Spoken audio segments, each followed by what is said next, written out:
Es un agrado para mí tener a Daniel Muñoz Tovar, un gran investigador, periodista, que ha dedicado décadas en trabajar, en investigar, en estar con seres que han sido contactados en todo este camino de la ufología, de la conspiración, de la exopolítica, quien ha estado en miles de programas haciendo diferentes temas relacionados con avistamientos, con el mismo sismo de terremotos y todo esto que es paranormal o que hacía años se nos venía diciendo que eran mentiras, pero más y más nos unimos a esta causa tan grande que es la vida extraterrestre, la cual vivimos y hemos convivido con ellos por siglos, venimos de ellos. Daniel Muñoz, quien trabajó allí con el gran Jaime Maussan, quien nos ayudó a informarnos de esta vida extraterrestre, junto con grandes periodistas como Daniel Muñoz y muchos de ellos que han dedicado su vida a esta trayectoria de ufología, de investigación. Hoy por hoy, bueno, las esferas han pasado por años y años, han sucedido estas anomalías que les han llamado, otros dicen son eh, mensajes de los extraterrestres, otros decían que eran basura del universo. Sin embargo, en Colombia siguen pasando y se siguen viendo más y más esferas. Y aquí tenemos a quien tiene un reporte de esto y quien ha investigado este tema por muchos años atrás. Gracias, Daniel Muñoz, por tu Ahí trabajo. estamos ya. Bueno, querida Nikki, antes que nada, un gusto volver a estar contigo, hermosa. Y bueno, en cuanto al tema que estás en este minuto tocando, con ese finísimo sarcasmo irónico tan bonito que tienes, ya te decía que se me hace así como raro, ¿no? Pensar en los alienígenas siendo patrocinadores del Mundial de Fútbol Canadá, Estados Unidos, México. La verdad es que no me sorprende nada de lo que está pasando. ¿Por qué? Porque esto yo lo vi hace muchos años, dijiste bien, hace muchos años. Yo tuve la oportunidad de ver cómo esto se manifestaba y tengo que decirlo, esto para algunas personas que seguramente me conocen desde hace muchos años saben todo lo que he hecho, pero para muchas personas que hoy nos ven por primera vez, tal vez no tengan ni idea quién están en este minuto hablando. Yo fui durante muchos años el responsable de la información que se manejaba en esa empresa que llamábamos Maussan Producciones. Estaba trabajando junto con Jaime Maussan. En el año 1991 fue cuando yo en ese momento me integro al programa 60 Minutos, que era un programa de muy buen periodismo de investigación, a invitación de Jaime, desde luego, porque él quería trabajar con el tema de los ovni, de la vida extraterrestre, y a mí pues bueno, que me tocaba tener todos estos materiales, estas investigaciones. Yo ya llevaba para ese entonces 7, 8 años ya trabajando de campo, haciendo tanto por aquí, tanto por allá. Pues me tocó, pues sí, fusionar esos esfuerzos y él nos puso la plataforma en Televisa y yo les puse esa información que en ese minuto no era tan abundante por todas partes. Hoy, bueno, tengo el gusto de haberlo llamado en su momento mi maestro de periodismo. Tengo que reconocerlo como un gran investigador y como una persona que, pues sí, fue durante muchos años el más premiado periodista de México en el extranjero. Y esto le implicó un premio Ondas 500 de las Naciones Unidas, un premio en España y cosas así. Ese fue el tiempo en el que yo llegué y a mí me tocó aportar toda esta información y todos estos conocimientos sobre cosas que para el mismo Jaime ni siquiera eran conocidas. Como por ejemplo lo que hoy está empezando, que es otro tema que me encantaría un día tocar contigo, querida Nikki, el de los agrogramas de los campos de cultivo ingleses. Impresionante forma de comunicación interdimensional que utiliza las plantas y los fractales como medio de comunicación. A mí me tocó llevar todas estas cosas a la pantalla mexicana y a Jaime aprenderlos junto conmigo de alguna manera, que me iba escuchando y se dejaba guiar de esa manera.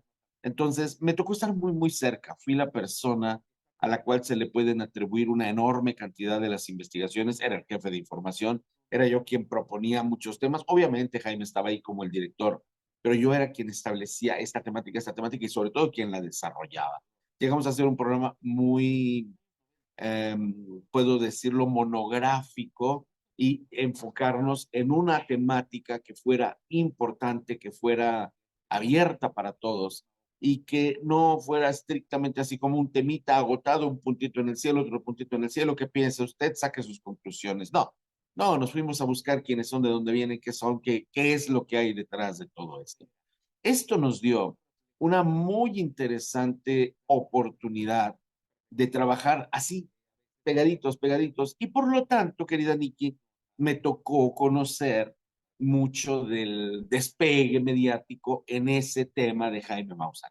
Jaime claramente ya era muy famoso en cuanto al tema de la investigación. Le debemos, por ejemplo, el rescate de la mariposa monarca de muchos bosques, era un gran ecologista. O sea, hay que decir las cosas como son y no solamente hacer leña de árbol caído.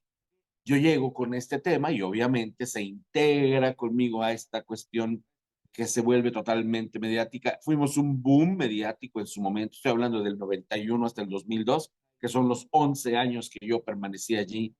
Y claro, me vuelvo responsable de una enorme cantidad de las investigaciones que salieron en televisión y que hicieron ciertamente escuela. A partir del programa que surgió en el 97, que se llamó Tercer Milenio, Nicky, muchas personas hicieron programas semejantes. Ve, por ejemplo, Iker Jiménez allá en España con Cuarto Milenio, otros que se llaman Milenio 4, otros se llamaron Milenio 3. O sea, está bien, se vale, eso no es un problema. Y creamos sistemas de investigación muy interesantes. ¿Por qué hago esta explicación? Porque es importante entender por qué puedo decir con toda la autoridad del mundo que me tocó ver esto anteriormente. Corrían los años 90 cuando este fenómeno, vamos a llamarle así, no me gusta esa palabra, pero el fenómeno se fue abriendo mediáticamente. Recordemos que la cámara de vídeo no estaba todavía disponible en los 90, 91, 92, eran todavía carísimas, ya estaban las Handycam, ya por el 95 ya era algo más común. Hoy tenemos los celulares, cualquiera puede hacer cualquier cosa, en este entonces no. Y gracias a esto empezaron a haber cada vez más reportes de estas luces en el cielo, de estas cosas. Una de esas cuestiones que ocurrió tuvo lugar en una ciudad que es muy conocida, muy probablemente la hayas ya escuchado en tus programas con tus entrevistados, que es Ciudad Victoria. Bueno, Ciudad Victoria, que no está tan lejos de una que se llama Tampico, donde hay una playa que se le atribuye, está protegida por los extraterrestres, que se llama Playa Miramar. Es ahí en Victoria donde habría, dicen así, los que así la trajeron, habría caído una esfera que tenía una perforación. Una esfera, estoy hablando una cosa grande que será como unos 50 centímetros, 60 centímetros de diámetro y que estaba hueca, tenía una especie de remache de soldadura alrededor. Y mira qué cosa tan curiosa, en los años 90 tuvimos la oportunidad de entrevistar a muchas personas. Yo particularmente me volví muy amigo de uno que se llamaba don Raúl Domínguez en una zona en México que se llamaba Ocotlán, que hizo unas fotografías impresionantes y ya después video, porque él no tenía cámara de video, solamente de fotos, pero eran unas fotos, Nicky, asombrosas de estas esferas que incluso reflejaban el terreno. O sea, eran unas esferas perfectas. A veces se veían flotillas de estas esferas. No eran luminosas. Esas esferas no son luminosas. Son brillantes, como si fuera de metal muy, muy pulido. Y las teníamos en esas fotos. Son de verdad asombrosas. No son las únicas. Yo creo que tuvimos unas 40, 50 fotos claras. No como la típica imagen que se ve borrosito y casi, mira, no, no. Esas eran claras, muy claras. Por ende, que un grupo de personas lleguen con una presunta esfera extraterrestre, se decía, que habría caído en Ciudad Victoria, pues evidentemente llamó la atención de Jaime. Yo te lo juro, esa era una parte con la que yo no estaba muy de acuerdo. No, simple y sencillamente decía, pues sí, hay que investigar, hay que ir, hay que ver a las personas, hay que ver dónde cayó, hay que hacer la investigación de campo. A Jaime lo convencieron, sé que se la vendieron. Son temas que aunque yo estaba tan cerca, a mí no me importaba, ¿sabes? Si pago 8 pesos, $20 y miles de rublos, eso a mí no me interesó nunca. No me interesaba. pero vi que después la esfera comenzó a ser como el centro de atracción de algunas conferencias, porque en esos entonces hacíamos conferencias y se ponía en un escaparate, se transportaba en una caja como las que usamos para las cámaras de televisión o para las luces, así como de seguridad muy acolchada, y esa esfera se montaba en el escenario o en la entrada, en lo que sería el hall, el lobby, para la entrada, y podías hacerte tu foto y todo, lo que hoy sería una selfie. Y pues bueno, eso fue parte de esta cuestión. Yo me puse sí a investigar porque pues me tocaba esa parte y que me empiezo a encontrar con situaciones así como el Internet todavía no era la herramienta que hoy tenemos, sí se podía ya ingresar, todavía hacía para poder entrar a la red, ¿te acordarás? Te estoy hablando de esos tiempos. Y hay sorpresa que me voy llevando porque te puedo decir, precisamente para tener el nivel de información que a mí me ha tocado manejar en todos estos muchos años, estoy hablando de 3 décadas por lo menos, de estar muy informado, pues tenía que estar en contacto con las agencias espaciales, así la NASA, la ESA, la soviética, la japonesa, la hindú, y tristemente para mí me di cuenta que esa esfera no era otra cosa que un tanque de combustible de una de estas sondas que se vuelven basura espacial. Bueno,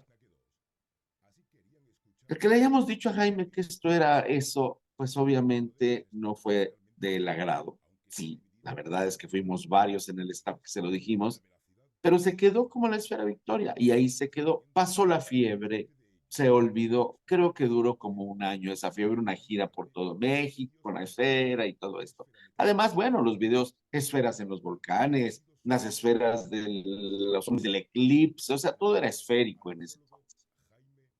Poco tiempo después habría llegado una segunda esfera. Ah, pero para esto, otros investigadores que no estaban en nuestro staff eran amigos, pero les daba como cosa no estar dentro de la misma plantilla que salíamos semana a semana en televisión, pues generó obviamente así como susceptibilidades y empezaron a sacar otras esferas semejantes, en particular un querido amigo que es este Oscar Sapien Jimeno, y él tenía otra esfera en la zona de Chiapas. Estamos hablando Ciudad Victoria en el norte, está Chiapas allá, prácticamente en el sur sureste. Y pues bueno, eran muy semejantes, eran esferas, tanques de combustible. Y por un lado sí se hablaba de la esfera extraterrestre y por otro lado no.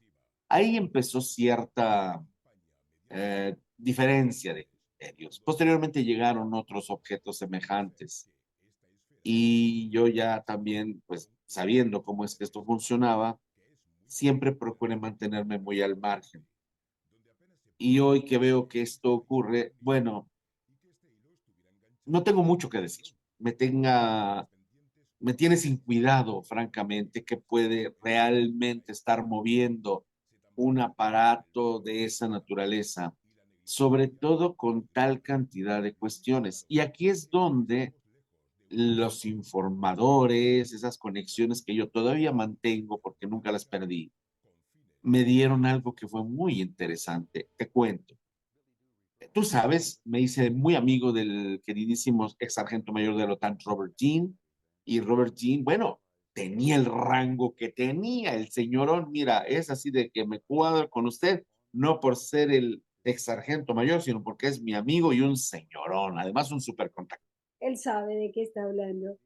Sí, entonces, pero tenía que decirlo esto, mi vida, porque tenía que poner en contexto a quien no se entere. Dice, ¿y ese por qué habla? Ese que te usa un sombrero con un ojo, porque ve, tiene un ojo ahora mi sombrero. Ocurre que con Bob Dean, que teníamos esa gran amistad, hablamos mucho, fíjate bien, y es donde quiero llegar a ponernos en contexto también, de todas estas personas que él, acuérdate, también lo acusaron de ser un whistleblower, como le llamamos, un soplón, y que también era un desinformador. Bueno, podrá haber sido lo que tú quieras, pero el hombre tenía pruebas, tenía evidencia. Yo sé, yo los vi en su casa, todo lo que él me mostró, yo estuve con él, me quedé con él, con su esposa ahí en su casa, fui su invitado, vi cosas que él tenía. En su casa primero, antes de tenerla de Phoenix, antes de fallecer, que vivía en Tucson, muy cerquita del coronel Wendell Stevens, otro de los grandes.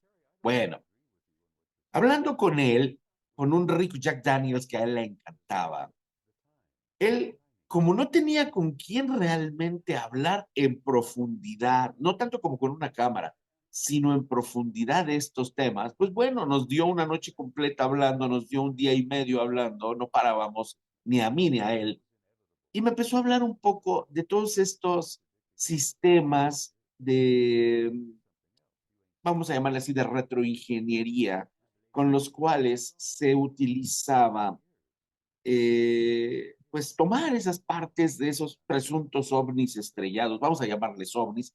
Creo que yo nunca voy a poderles llamar como ahora les quieren llamar WAPs. No me interesa el nombre. Se me hace absurdo. A ver, vamos a seguirle llamando ovnis. ¿Por qué? Porque lo dijo un gato pintado de verde. Tenemos que decirle todos WAPs. No, señor, yo no. En todo caso, llamémosle como le llaman mis amigos extraterrestres, trazadores magnéticos. Bueno, hagámoslo así, trazadores magnéticos. Él hablaba de cómo estos, fíjate muy bien, es algo que me dijeron ellos muchos años después, pero me lo dijo Bob Dean y esto siempre lo mantuve para mí solo, porque ¿a quién se lo contaba? Me decía Bob Dean, que también estaba en contacto, que más que haber sido un UFO crash, que efectivamente los derribaron, sí, sí hubo cuestiones ahí de armamentismo. Hay que poner en contexto. Bob Dean, sí, norteamericano finalmente, él no estaba en Estados Unidos. Él era parte del brazo militar de los Estados Unidos en Europa, y eso era la OTAN, sigue siéndolo hoy, pero la OTAN estaba como, déjame decirlo así, celosa, porque todo lo que hablaban de Roswell, de Aztec, de Socorro, de las cruces, todo lo que pasó con estos trazadores magnéticos estrellados, no les pasaba nada de información. En Europa no sabían nada. Mejor sabían de lo que había pasado en Alemania, de lo que había pasado en Rusia o de lo que pasaba en Israel o en África que de lo que pasaba en Estados Unidos. Y estaban así como, yay, somos nosotros parte de ustedes, ¿por qué no nos comparten? Entonces, por esto se creó un programa que se llamaba Assessment. Al assessment, valoración, avalúo, algo así, evaluación lo podemos llamar, fue un programa diseñado por la OTAN para poder enterarse, saber a lo más profundo en cuanto a las investigaciones de instituciones políticas, militares, científicas y todo, quiénes son, de dónde vienen, qué es lo que quieren, pero sobre todo, querida mía, si los extraterrestres representaban una amenaza para nosotros. Y dentro de todo esto, para no abundar demasiado en ese tema, llegaron a cuatro conclusiones, si te las digo. La primera conclusión es que efectivamente eran civilizaciones ajenas a la Tierra, no humanas. Dos, que no representaban un peligro para la humanidad, que eran benévolas. Tres, que había por lo menos seis razas que estaban trabajando entre nosotros. Pero lo que más les movía el tapete, como decimos en México, lo que más les hacía así, es que tres razas, pero una en particular, eran idénticos a los seres humanos. Los tenía desquiciados eso. Eso está escrito, ¿eh? Eso yo lo vi. Entonces, Bob Dean, obviamente, como el que se encargó de dar a conocer esta información, imagínate desde el ámbito de la, perdón, lo voy a decir, de la paranoia militar que eventualmente se llega a manejar cuando esta soberanía se ve afectada, pues obviamente era un motivo de mucha preocupación y tenía que atenderse. Bueno, por eso assessment, precisamente. Bob Dean me dijo que Assessment continuó, ya tras las paredes y todas las bambalinas, y que llegaron a entender que se llegaron a trabajar precisamente con estos restos de los trazadores magnéticos, que me dijo esto Bob Dean, que nunca fueron nada más un UFO crash porque era tan mala la tecnología que chocaron, no, me lo dijo, fueron un regalo de estos seres. Nos permitieron crecer, a mí, muchos años después, me lo vinieron a decir, me lo dijeron idéntico. Fue un regalo para que pudieran ustedes trabajar con fibra óptica, con fibra de alta resistencia, con rayo láser, con pantallas de cristal líquido, con el internet, con el walkie-talkie, con los rayos láser, el maser, eh, etcétera. N, los transistores, N cantidad de cosas salieron de ahí. Fueron regalos que les dieron así. Eso me lo dijo Bob Dean también. Esa retroingeniería se usa en cada caso que estas situaciones ocurran. Ahí es donde entra otro buen amigo, el coronel Philip Corso. Philip Corso era el jefe del Departamento de Tecnología Extranjera, también del Ejército, y por tecnología extranjera, tú lo sabes, ellos entendían no solamente lo ruso o lo israelí o lo hindú o lo chino, sino lo extraterrestre también. Bueno, Bob Dean me dijo y Philip Corso me confirma esto telefónicamente, que la retroingeniería se encargaba de sacar los secretos de esto para después crear tu propia nave o tu propio artefacto o lo que fuera. Pues bien, ¿qué hay con este tema de la famosa esfera nebular? Mis fuentes activas todavía, parte de una organización poco conocida, pero muy poderosa en el mundo que se llama The Light System. Me dicen con mucho sustento que esas esferas son parte de un programa terrestre, totalmente terrestre, de intimidación, de manipulación psicotrónica y de ciertamente como una especie de colaboración con el Blue Beam, que sirven en mucho para hacer que las cosas pasen en la Tierra. O sea, pueden mover un gobierno si quieren, pueden generar, si quieren, sí, un terremoto, y que es tecnología copiada precisamente de estos artefactos que se estrellaron o que fueron estrellados o que fueron regalados, lo que te guste decir, pero que efectivamente es tecnología extraterrestre, pero copiada de ellos, creada por humanos, y que esto efectivamente es factible de tener alguna suerte de, vamos a llamarle así, desperfecto, y más ahora que estamos viviendo una saturación, creo que esto te lo mencioné en algún momento, estamos viviendo ya un nivel presaturado. Hay tres fases de esto. Me tengo que acordar de cómo se llama ese efecto, pero es un efecto generado por la basura espacial, por la chatarra espacial. Estamos en la fase uno. La fase uno es una enorme cantidad de basura, de chatarra, de cosas que van sobrando y que se quedan ahí, no es que se tiran al bote de basura. Y esas cosas pueden generar pues, percances entre lo que se encuentra entre la estratosfera, la troposfera y, sí, obviamente la ionosfera, que es por donde se encuentran esas cosas. No llega al nivel de los aviones, pero pueden bajar. La segunda etapa es que estas cosas van a empezar a hacer ya tal cantidad de caos entre satélites de comunicaciones, estaciones espaciales como la Mir en su momento, que ya fue derribada precisamente porque además era vieja, pero que ya pueden hacer que se vuelva peligrosa la navegación en la zona donde están los satélites.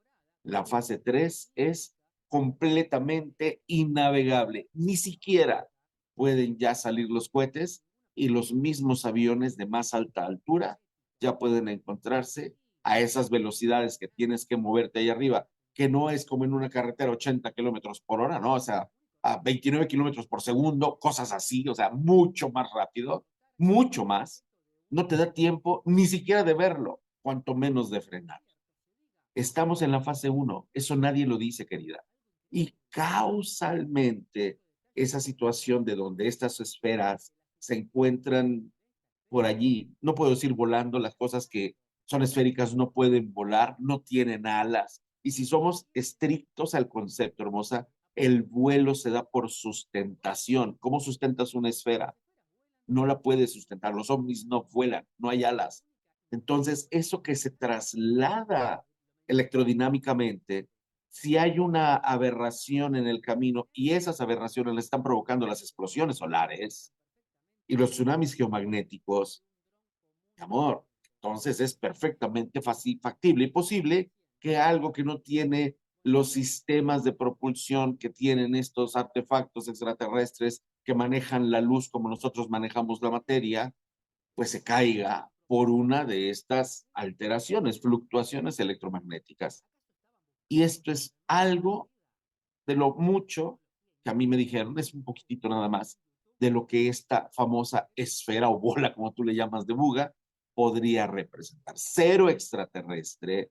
Dejémonos de pensar que hay el fractal de la vida. O sea, sí, si yo veo, por ejemplo, que de repente una figura es así. Ah, es Cristo. Entonces, o sea, por favor, y si a este Cristo le pongo así, le diré a un matemático, mira el signo de multiplicación. Entonces, o sea, A través del tiempo, miles de informadores, como tú lo has dicho y lo hemos estudiado o investigado, han salido desde coroneles, oficiales militares y han informado de la presencia del trabajo, del contacto cara a cara que llevan allí en secreto con alienígenas, extraterrestres, seres de otros lugares, pero en este caso las esferas pues las tienen, ahora están en manos de laboratorios y aún allí Jaime Maussan tomó, las miró y ustedes han estado en esto por muchos años, las han investigado, las han llevado. ¿A qué se debe todo esto? es que por un mundo movido por el Internet es lógico que hoy las estrellas sean mediáticas en ese sentido y cualquiera puede serlo. Y ahora tampoco es una mentira que hay quienes son puestos para hacer eso y al mismo tiempo están desinformando. Yo no digo que este sea el caso, la verdad es que no, pero sí creo que ya no es necesario ni siquiera desinformar cuando no hay investigación. Claro. Eh, lo que es más triste es lo que acabas de decir, el tema de los celos. Ay, ¿por qué no me cayó a mí? Pero sí a él, ¿por qué se la dan a él? ¿No es acaso lo mismo que pasó con las famosas momias de Nazca? Te cuento, esas momias que pues ya llevan un rato allí haciendo todo esto, deben tener como unos 18, 19 años que estando allí en Perú, yo viajaba con mucha frecuencia a Perú, me ofrecieron también el mismo tema. Oye, mira, es que hay estas momias, mira, acá esos mismos cuáqueros, los mismos. Y pues yo la verdad es que dije, no, ¿sabes qué? No, no, mira, aquí adentro me dice que no, gracias, no. En qué es que nosotros como seres humanos y que sabemos que los extraterrestres viven y caminan entre nosotros y en el Pentagón y que estarán allí en el supermercado y allí en el bar tomando cerveza, esferas voladoras, Daniel? Claro. Ay, ay, ay. Y no solo en supermercado, en las escuelas. Hace muchos años sabíamos de unos profesores de educación primaria que también daban educación secundaria que nunca cambiaban, que eran iguales siempre, que tenían su piel así como la de los bebés, eran súper bonitos, ¿sabes? Y pues los que sabíamos, sabíamos exactamente de qué se trataba. Y ahí están en la Ciudad de México, siguen ahí, ¿eh? Siguen ahí, igual de jóvenes, igual de bonitos. Y así van a seguir. Mira, como los cangrejos, pasos para atrás, pasos para atrás. Qué curioso que eso coincide con toda esta parafernalia mediática de, uy, el gobierno de los Estados Unidos se está pronunciando y algo que dijiste que es muy cierto. ¿Por qué no cae en la Casa Blanca o en el Pentágono? Qué mejor.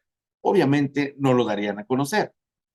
Me gustaría que hubiera caído en el Vaticano. Ahí estoy seguro, yo sé, hablé con su santidad Juan Pablo II, él quería abrir ese campo al contacto extraterrestre. Lo sé, me consta, yo estuve allí. Y si Jaime tiene buena memoria, se acordará cuando estaba yendo y viniendo al Vaticano yo para trabajar con eso y que coincide después con el asesinato, muerte pública y, digámoslo así, oficial de Monseñor Corrado Balducci y posteriormente de su santidad Juan Pablo II.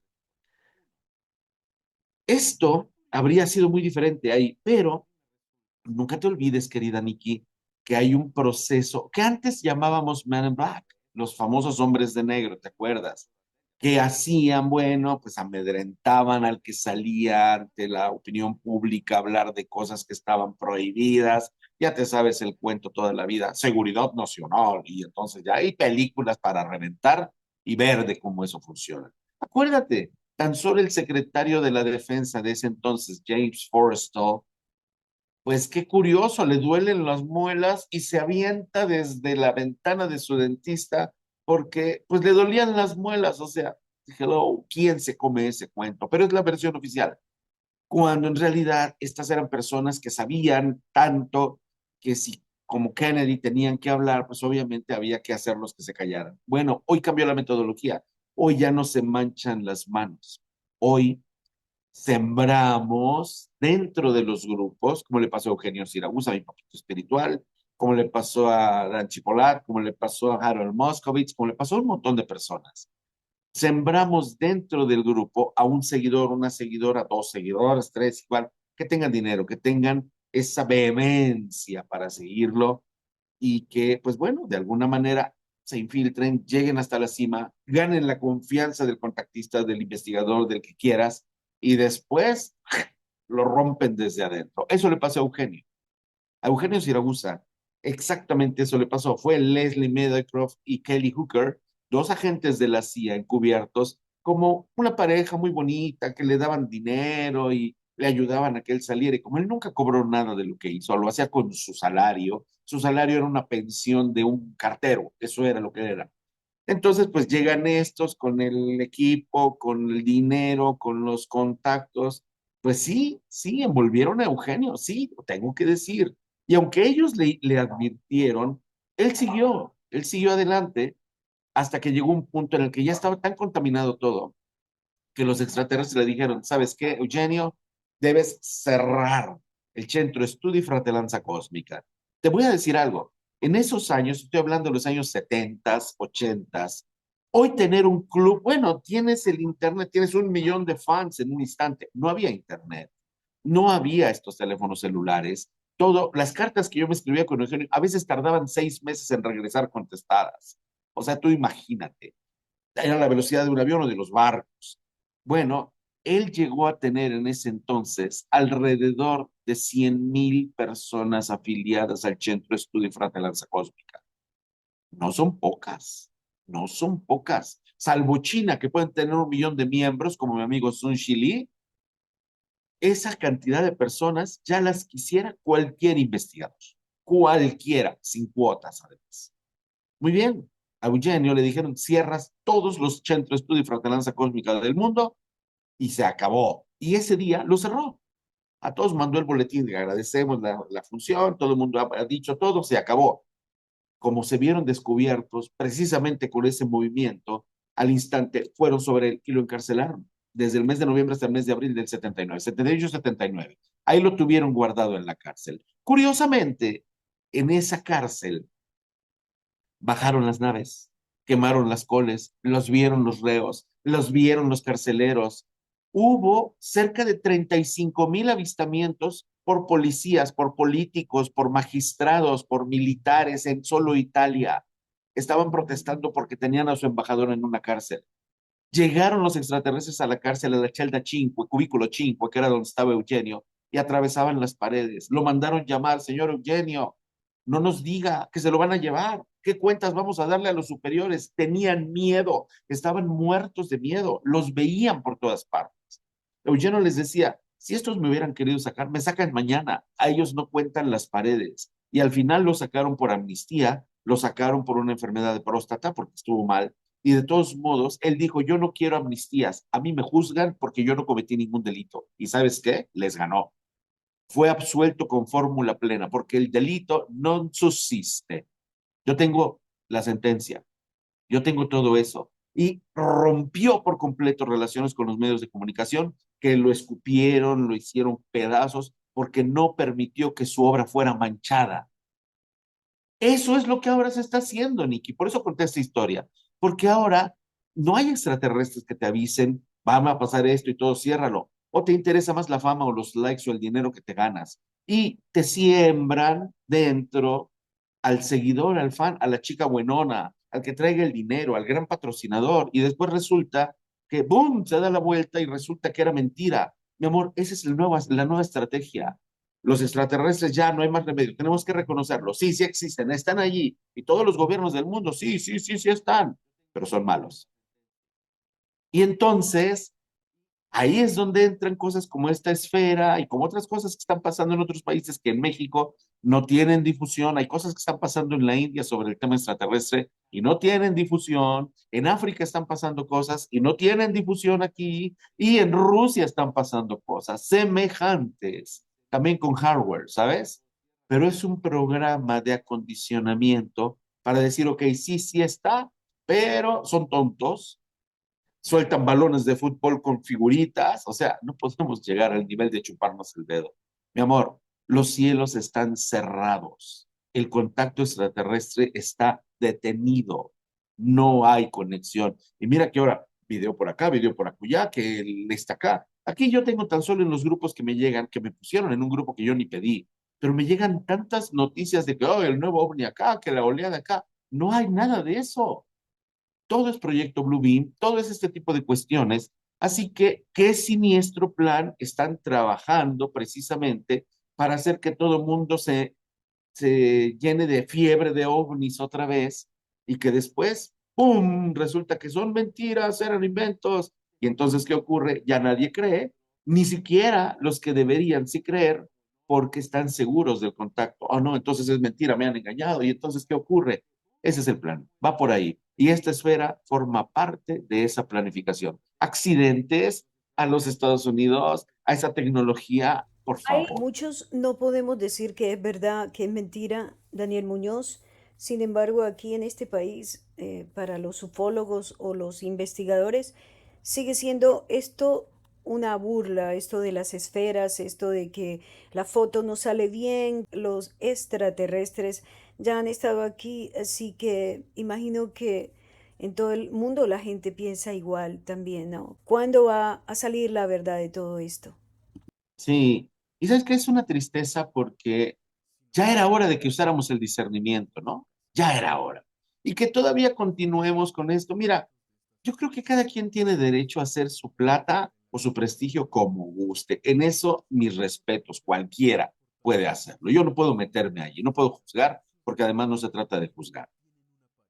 Pero hombre, hay temas que puedes utilizar de una manera más. Mira, yo un día se lo propuse a este productor de televisión en el programa que estuve a partir del 2004, porque querían, incluso me lo pidieron, que pues que me prestara a falsificar un nombre, sabes, aventar algo y hacerle tomas. Con los equipos de televisión es muy sencillo. Y yo les dije, oigan, ¿qué les pasa? Yo no me prostituyo de esa manera, no lo voy a hacer, no. No, pero mira, ¿qué te pasa? Yo les dije, miren, vamos a hacerlo así. Les propongo otro morbo diferente y va a tener más rating que el que ustedes están proponiendo. Porque el morbo era, pues bueno, vamos a crear la figura de un fantasma en su momento, porque también fue un tema de fantasmas ese, o de los ovnis.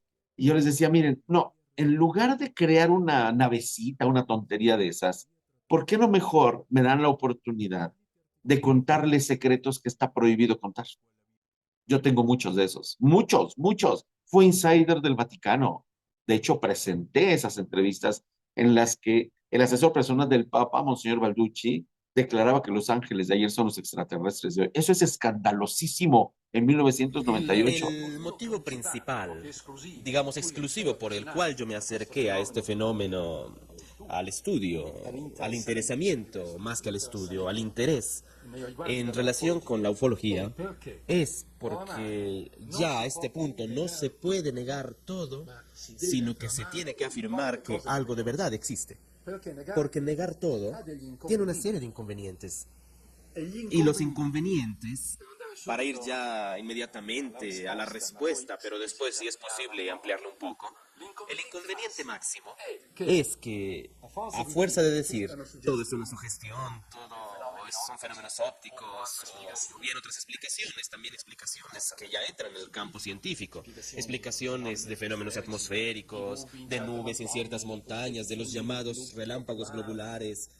No, incluso la crítica más severa no puede llegar al punto de negar todo lo que se dice sobre los llamados fenómenos de los cuales interesa la ovnilogía. Cuando obviamente se habla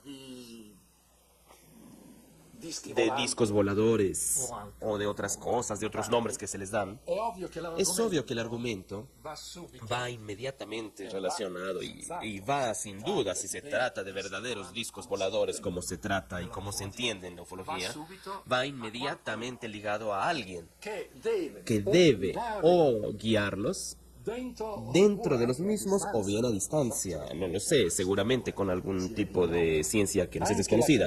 Incluso la crítica más severa ahora no puede agotar todos los testimonios que existen alrededor tanto de los avistamientos ovni como de los llamados fenómenos de contactismo, de aquellos que tienen contacto con extraterrestres. No es más admisible, está fuera de cualquier razonamiento, del buen sentido, del sentido común, como te digo. Pensar que todos aquellos que son los llamados avistamientos, etcétera, sean todo historias, sugestiones, cuestiones psiquiátricas, o bien que se trate incluso de armas secretas, sí, seguro. Ahora se sabe perfectamente que tanto no solo los Estados Unidos, sino también Rusia, mucho más los Estados Unidos, teniendo muchos tipos, ya leí sobre algunos libros, mientras que Rusia parece que solamente tiene alguno. Cuando estaba la famosa Guerra Fría, tenían una serie de aviones hechos precisamente en forma de disco volador. Muy escandaloso, lo presenté. Y obviamente alteró mucho la curia en México. A mí sí me mandaron llamar y me dijeron, ¿qué le pasa? Digo, ¿qué les pasa a ustedes? Es su superior, está autorizado por el Papa. Yo no les podía decir que yo formaba parte de una comisión secreta que organizó el Vaticano en ese sentido, pero lo podía presentar por televisión. Yo les dije, da más rating un morbo generado por secretos prohibidos para contarse que platitos voladores inventados para poder generar rating. Y se los demostré durante 3 años. 3 largos años fuimos arriba en el rating en todo ese sentido y en diferentes programas. Entonces, ¿por qué no mejor apostar por verdades prohibidas muy escandalosas a situaciones como las que ya mencioné, no las voy a volver a mencionar, pero que pues ahí están y que han servido para hacer que, pues sí, medio mundo siga viendo, pero también haya muchos que critican y que dicen, y a mí la verdad, eso no me parece que sea lo más sano en este minuto. Entonces, pues esfera de Buga, no esfera de Buga, balón de fútbol, tanque de oxígeno, esfera extraterrestre, retroingeniería, querida mía, ¿dónde está la trascendencia de eso? Si hubiera trascendencia, si por eso el mundo cambiara, si por eso todo el mundo de verdad volteara un poquito más al cielo, si por eso volteáramos hacia adentro y encontráramos nuestra verdadera divinidad que tenemos tan descuidada, venga, vamos a poner esferas en todo el planeta, pero no lo genera. A lo mucho genera rating, unos cuantos likes, y sí, posiblemente dinero, sí, sí, es posible, pero nada más. Esa es la, perdón, paupérrima trascendencia de algo como esto. Que se convenzan después de que puede ser extraterrestre, que es lo más grande de la humanidad, perdón, vuelvo a decir lo que ya te dije un día. Si esto es lo más grande que hay, me resulta del mismo nivel y origen que esas audiencias allí donde tú estás y que hay solo militares de élite, personas con título, bla, bla, bla, bla, bla, bla, y no está el contactado del campo, no está el ama de casa que se encontró con los extraterrestres, no está el niño de la escuela que fue llena de esos. Estoy hablando del caso, por ejemplo, de María Cristina Leguízamo Cosío, una ama de casa que vivía en un cerro y que llegaban tras Partarlox a contactarle y le enseñó la ciencia cósmica. Estoy hablando de Marla del Socorro Pérez, que fundó Medicina Integral allá en Guadalajara, contactada también por ellos. Estoy hablando de las escuelas de Rúa en Zimbabue, de acá de Ciudad Juárez y de Tijuana también, que tuvieron descenso, y también la de Rusia, allá en Boloñés, que descendieron las naves en los patios de las escuelas, los vieron los maestros, los vieron los niños. Yo fui a entrevistarlos y todos dibujaron lo mismo. El disco, al ser con grandes ojos, todos lo dibujan. ¿Por qué no mejor los llamamos a ellos que sí vivieron una experiencia? ¿Por qué tienes que tener títulos y 800, 539 estrellas ahí y 14 cosas diferentes y que aparezcan en todos los medios?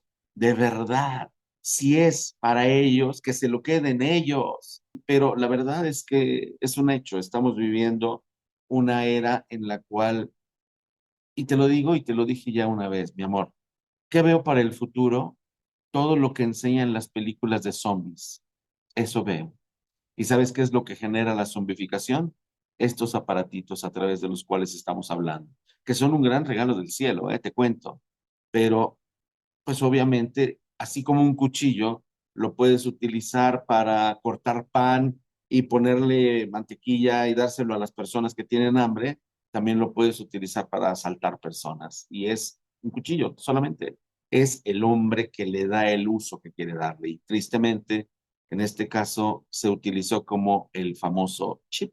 ¿Te acuerdas de esa historia de la tecnología Comdex que después se volvió Mondex, mano derecha, y que tenían y tienen un pueblo en Canadá desde, no sé, yo fui a visitar hace 28 años, 30 años más tal vez, en el que todo lo hacían por contacto porque tenían chips. Y bueno, te voy a pagar, como no, y se daban la mano y así se hacían la transferencia porque mentalmente yo le pagaba y eso yo lo vi con mis ojos, yo lo vi con mis ojos. Todavía no existían los celulares, yo lo vi, querida Nikki.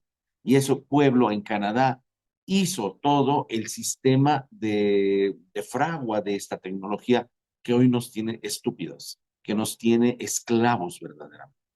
Y sí, son maravillosos cuando los puedes usar para esto, pero cuando ves a los pobres niños de hoy así, o ves a las mamás, ya cállate, dale el celular para que se calle, en lugar de cargarlo y abrazarlo porque tiene huellas de heridas de abandono, pues bueno, ¿qué puedo entonces darme cuenta? Que estamos al borde de un colapso, que estamos al borde de una era en la cual